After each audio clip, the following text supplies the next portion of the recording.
y lo colectivo. ¿Sí?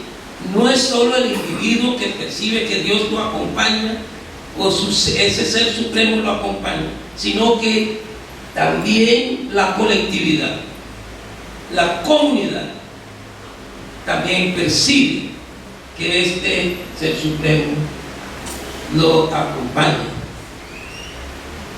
y que responde a sus necesidades vitales. Creo que a través del recorrido que hemos tenido en estos 2 días queda claramente demostrado eso. No voy a ahondar en esto. Hay entonces un Dios. Esta es la dificultad que tengo a veces, se me atraso cuando tengo que estar operando. Hay un concepto del Dios creador que varía de etnia en etnia. Para los Mende en Sierra Leone, Leve, tiene diferentes chiquenes, los Igbo, y los Yoruba tienen, Hereda, diferentes nombres. Hay un Dios que es el consolador para los Akan, uno que es el confiable, otro que es el protector. En cada etnia existen estos diferentes atributos que se resaltan en el ser supremo, que los guía, los acompaña en todo momento. Cuando los pueblos africanos del África Occidental entran en contacto, sí, no está bien, entran en contacto o tienen conocimiento, llegan a tener conocimiento de las religiones que no son las tradicionales de África Occidental, llámense judaísmo, cristianismo, islam, budismo, hinduismo. Y esto fue mucho antes que llegaron los misioneros cristianos. Se daban migraciones principalmente de África Central, ya sea hacia el occidente, al oriente, al norte o al sur.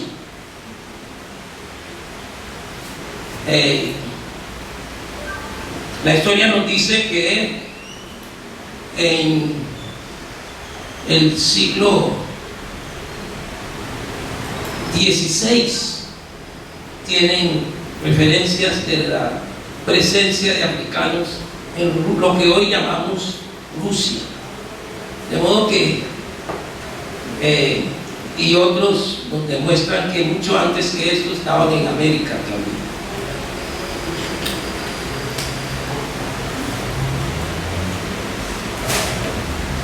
Podemos afirmar que la pastoral afro que existía entonces casi que no requería de un mediador para su práctica, porque era directa entre el creador y criatura.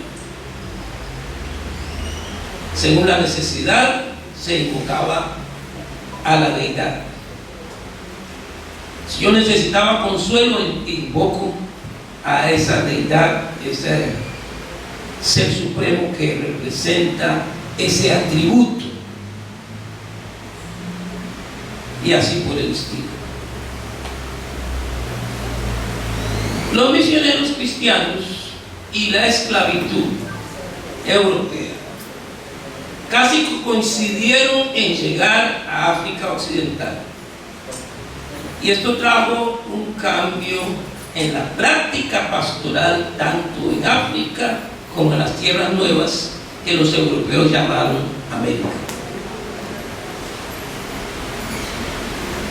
Los primeros misioneros cristianos entonces irrumpen en el diario vivir de las personas, de los pueblos, con la intención de imponer su religión, pisoteando los principios de respeto y queriendo erradicar la identidad afro que hallaron a su llegada y que consideraban contraria y opuesta a los principios y doctrinas del cristianismo. Se inicia lo que llamaban las caravanas de evangelización, que eran un instrumento de expansión.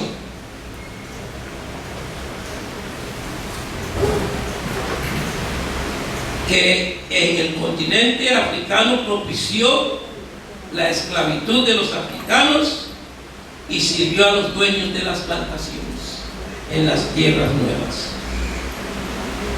Era una empresa agresiva en la que esta pastoral se daba con los conceptos establecidos por los europeos. En otras palabras, los africanos eran salvajes, ignorantes, paganos, y vivían en el oscurantismo, y había que combatir y vencer todo esto porque ellos no conocían a Dios. Esta pastoral es la que se conoce históricamente como pastoral evangelizadora o de evangelización. Y su interés no era tanto cristianizar a los, entre comillas, paganos, sino ofrecer un acompañamiento a los dueños de plantación y reforzar los conceptos que mantenían. Y es por eso que al llegar a las tierras nuevas, aún los aborígenes eran considerados en forma diferente a los europeos. Donde quiera que iban, llevaban sus conceptos. Durante este mismo periodo de esclavitud, también comienzan a llegar a lo que son las tierras nuevas y a África Occidental los misioneros protestantes. Estamos hablando ya del siglo XVII y XVIII. Esta presencia de los misioneros protestantes primeramente se ve como un hecho de desafío a la religión o la Iglesia Católica Romana. Y la profesora Elsa Cobae menciona las leyes conocidas como las 7 partidas, donde establecen cuáles son las leyes para los esclavos que pueden hacer y todo lo demás, y cómo entre estos y las diferentes prohibiciones y las personas que fueron perseguidas por ser protestantes y por utilizar Biblias para su labor de evangelización. Cómo se confiscaron cajas de libros y Biblias, cajas tras cajas, y no eran de cartón como ahora, eran de madera.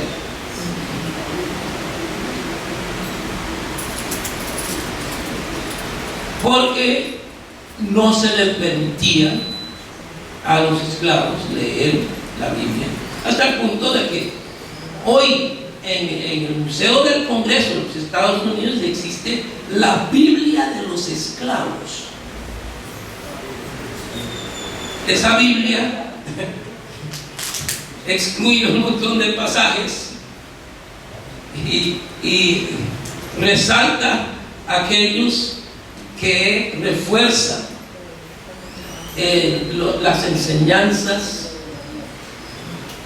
de la clase dominante y más que nada de la plantocracia. Entran en conflicto con los misioneros porque sin estar necesariamente en contra de los conceptos de la plantocracia o sin estar necesariamente en contra de los principios de la Iglesia Católica Romana, estos misioneros, por su propia la naturaleza de su denominación, consideraban que era importante enseñarles a todas las personas a leer la Biblia. Se toparon con la restricción de no enseñarle a los esclavos. Entonces esos mencionados antes, los congregacionalistas, los bautistas, los anglicanos, los morados, los metodistas entraron en conflicto. El general Oglethorpe contrató a los hermanos Wesley para que evangelizaran a los indígenas en Georgia. Pero cuando John Wesley hizo circular unos tratados sobre su posición respecto a la esclavitud de los africanos, que luego de analizar eso, hay muchos metodistas que tal vez se van a alarmar, luego de analizarlo John Wesley estaba analizándolo desde el punto de vista económico. Nunca tuvo una postura en esos tratados no manifestó que se oponía por la deshumanización de los esclavos o por el hecho de haber pasado por encima su identidad. Y no, el argumento de él y de William Wilberforce era que esto económicamente no es viable. Y esas citas las podemos encontrar en un libro que se hizo muy famoso en los años 70 y 80, escrito por Eric Williams, el doctor Eric Williams de Trinidad y Tobago, llamado Capitalism and Slavery.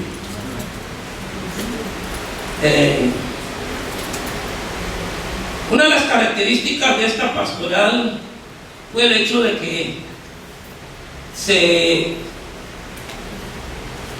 dio en diferentes niveles.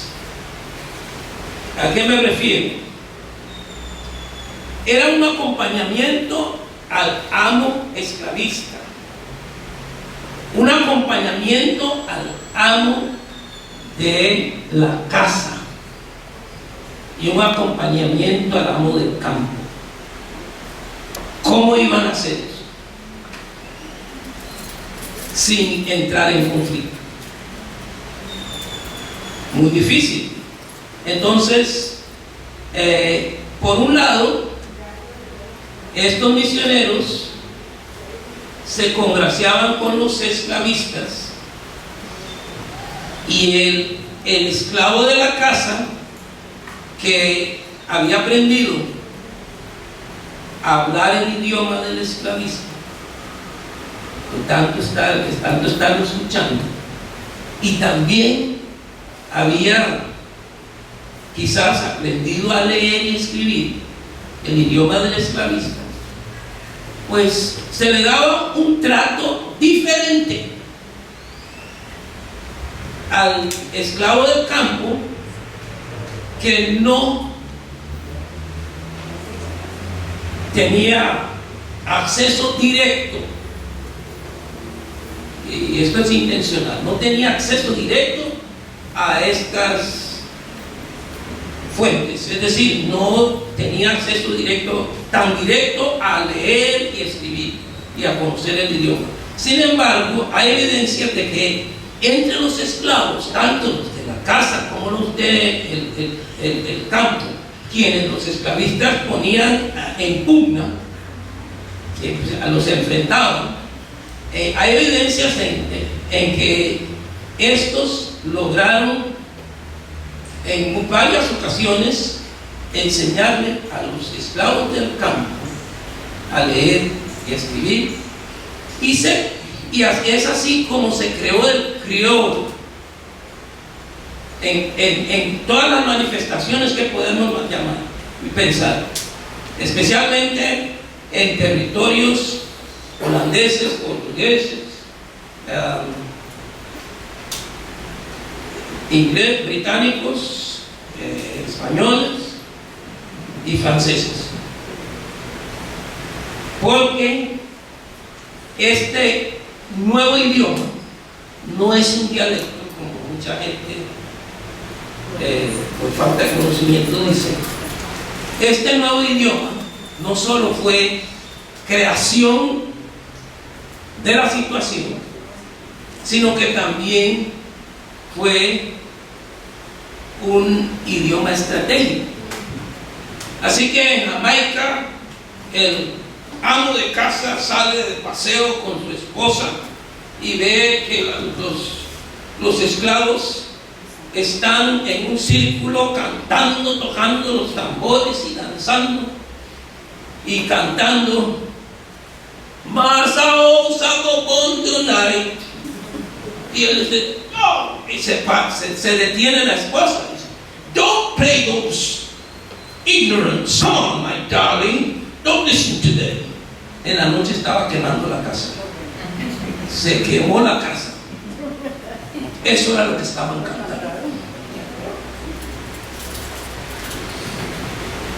El otro eje es qué sucede en la post-esclavitud, porque al final de este periodo comienza entonces a crearse una situación de pastoral que ya no es tan democrática, donde yo directamente me relaciono con Dios, sino que necesito de un intermediario. Y en este periodo emigran las personas y eran acompañadas por sus iglesias o el clero, como hemos visto en la historia de la iglesia bautista, la iglesia metodista.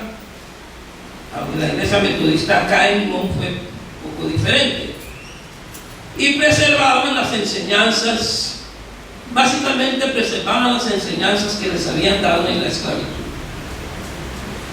Había mucha diferencia.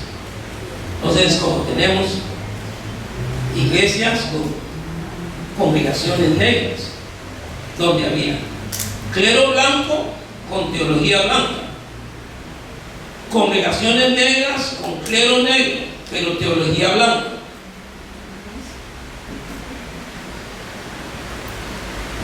Y se daban, desde el punto de vista político, geopolítico, migraciones, destierros, que no siempre contaban con el tipo de acompañamiento pastoral. Pensemos en los pueblos galileos, ¿no?, que llamamos garífunos. ¿Quién iba a acompañarnos en esa situación? Donde eran desterrados prácticamente. Porque el inglés dijo, mire, si yo sigo lo que hizo el francés, yo voy a tener el mismo problema. Entonces los saco de aquí y los llevo a un territorio donde los puedo tomar. Contaba que Jamaica recogió los rebeldes de todas las otras islas de habla inglesa. Entonces, esa es la razón que dan por el carácter de los mamequinos, un poco indómito. Se dan confrontaciones con las religiones de matriz africana, porque esas eran manifestaciones del diablo y paganismo. Paso rápidamente a la pastoral actual, y el parámetro histórico cronológico es 1940 para acá, que continúa siendo una pastoral de capellanía que se inició en el periodo post-esclavitud. Continúa siendo ahora una capellanía pastoral de capellanía, y en ciertas, voy a usar un término que es muy metodista, en algunos otros casos era pastoral de avanzada, es decir, en otras tradiciones usan pastoral misional. Es decir, lo importante aquí era acompañar a las personas. Las iglesias históricas caribeñas desaparecen en este periodo, y se da un cambio relativamente lento y muy poco, porque lejos de cambiar el hecho de ahora tener clero plenamente entrenado, donde ya las personas alcanzan la formación máxima accesible, graduados en las grandes universidades de los Estados Unidos y de Inglaterra, principalmente en el caso de las angloparlantes y las otras de los territorios franceses y holandeses, pues en las grandes universidades en Europa. Y esto no cambia mucho, porque lo que finalmente parece, o lo que se ha dado, es que se ha europeizado el clero, y lo que hacemos es reforzar los mismos conceptos y valores que deberíamos estar compartiendo.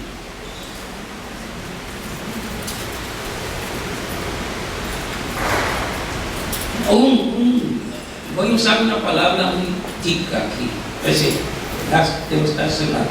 Un sopollón que nos dimos fue con la aparición de la teología negra.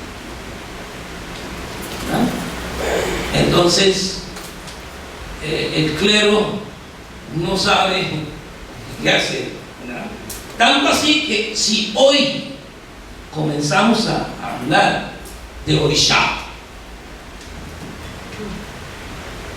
¿verdad?, en alguna de nuestras iglesias, todo el mundo se está volviendo loco.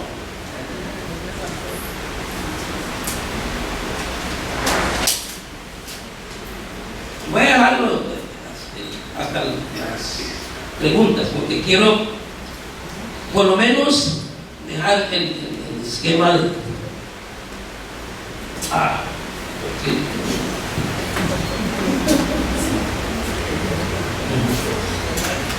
la propuesta para una pastoral afro desde la base. Simplemente voy a decir sin analizar. Después, si ustedes quieren, pudieran a eso tengo que agregarles dos más. Comienzo diciendo, debe ser una propuesta, una pastoral epistémica o epistemológica, no sé cuál es la preferencia. Debe ser, es decir, la práctica pastoral actual no incorpora